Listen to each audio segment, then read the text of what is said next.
Grown children in China must visit their parents or potentially face fines or jail, a new law that came into effect on Monday says.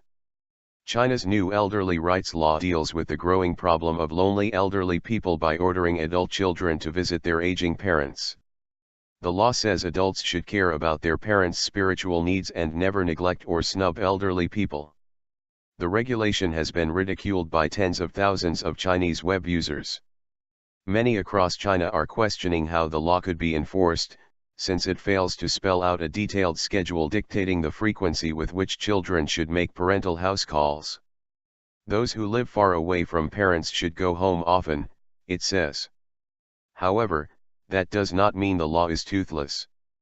Instead, it serves as an educational message to the public, while also serving as a starting point for lawsuits, explained Zhang Yan Feng, a lawyer with Beijing's King and Capital law firm.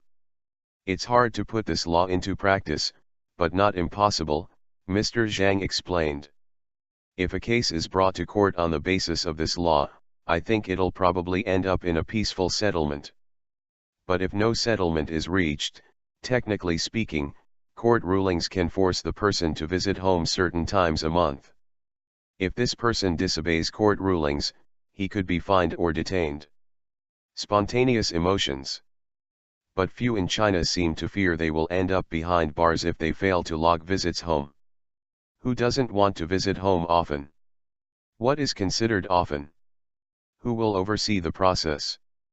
Complained one poster on Weibo, China's version of Twitter. We all know to cherish our elderly parents, but sometimes we are just too busy trying to make a living and the pressure is too much. It's fine that no one is paying for us to visit our parents, but is there someone who can give us time off to do it? Asked another. The question of how to deal with aging parents is a mounting problem in China. According to Chinese government statistics, more than 178 million people in China were 60 years or older in 2010. By 2030, that figure will double. As China's population goes gray, the Chinese media fills with stories of neglected old people. Many were shocked by the story of a 91-year-old grandmother who was beaten and forced out of her home in China's southern Jiangsu province after she asked her daughter-in-law for a bowl of rice porridge.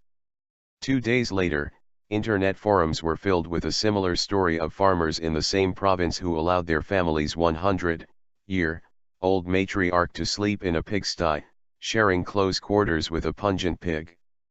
But those stories have not led most people to support the new elderly rights law. Family bonds should be based on spontaneous emotions, argued one Weibo user. It's funny to make it part of a law, it's like requiring couples to have a harmonious sex life after marriage.